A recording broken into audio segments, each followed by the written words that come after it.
السلام عليكم حبايبي، ازيكم؟ كيف انكم؟ اليوم جينا نعمل واحد التحليه ان شاء الله، كنتمنى تعجبكم. غادي نقول المقادير. عملنا واحد البيضه فقط، واحد نص كاس ديال السكر، 50 غرام، 4 كاس ديال السكر باردون، 50 غرام السكر، رشه ملح كالعاده. غادي نخلطهم مزيان.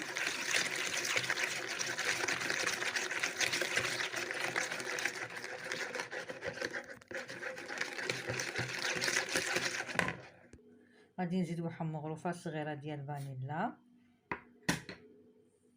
غادي نزيد 50 ملم ديال الزيت.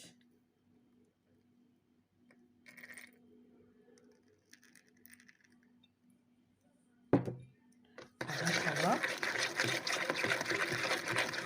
وغادي نزيد واحد 110 ملم ديال الحليب، يكون دافي، الحليب يكون دافي.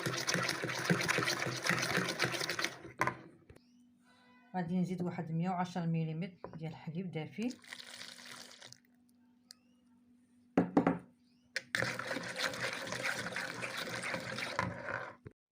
عندي هذا الكاس اللي عبرت به، كيوزن لي 220 ملم. عملت هذا الطحين من تحت، ونص كاس الى ربع ديال الطحين، والباقي كملتو ديال الكاكاو. غادي نغرب لهم ونزيدو، ما نقول لكم بالغرام شحال.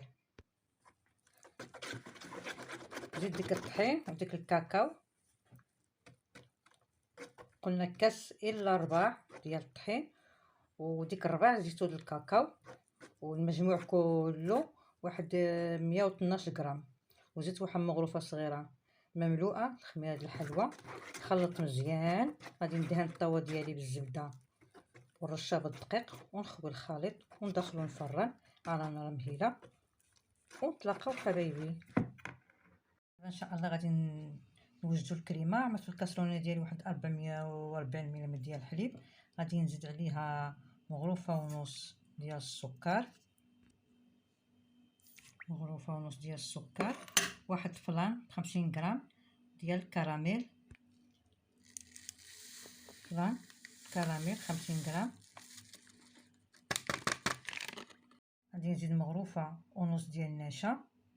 غنعملهم فوق النار، نحرك حتى يعقد ليا. ونتلاقاو حبايبي. الكيكه ديالنا بعد ما خرجت غادي نخوي عليها ديك الكريمه اللي عملناها بفلان.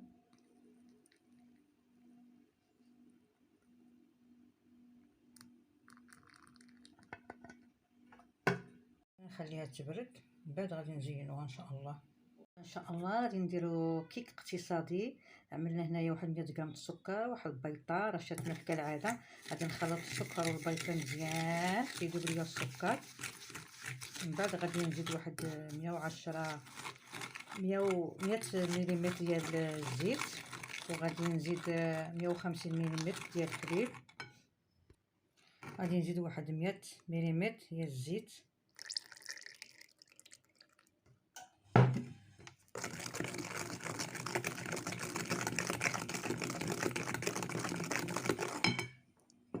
غادي نزيد 150 ملم ديال الحليب.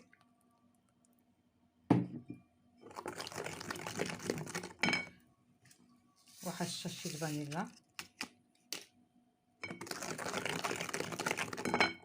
وغنزيد واحد فلان ديال الموز 2 غرام ونص، ديك الكساسيه الصغيره.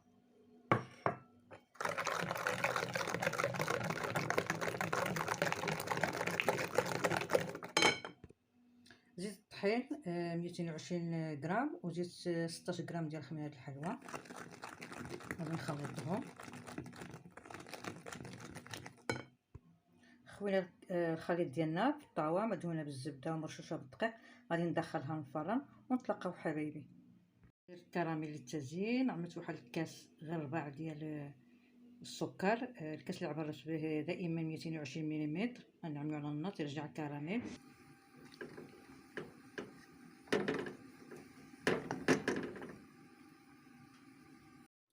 هاد الكراميل ديالنا بعد ما رجع كراميل، زدت واحد ديك الكاس اللي كيعبر 220 ملم. عملتو د الماء الا ربع. زدت له واحد مغروفه مملوءه من المايزينا، خلطتها تذابت، وزدت على الكراميل ورجعته للبوطه. وحركت تتقال شويه وطفيت عليه، وها هو زوقنا به الكيكه. درنا الطبقه الثانيه الفران وشرائط من الشوكولا وعملنا بحال الملفي. والصحه والراحه حبيبي. ها الفران ديالنا وها الكيكه ديالنا بعد ما زيناهم. نتمنى يعجبوكم. شويه براوني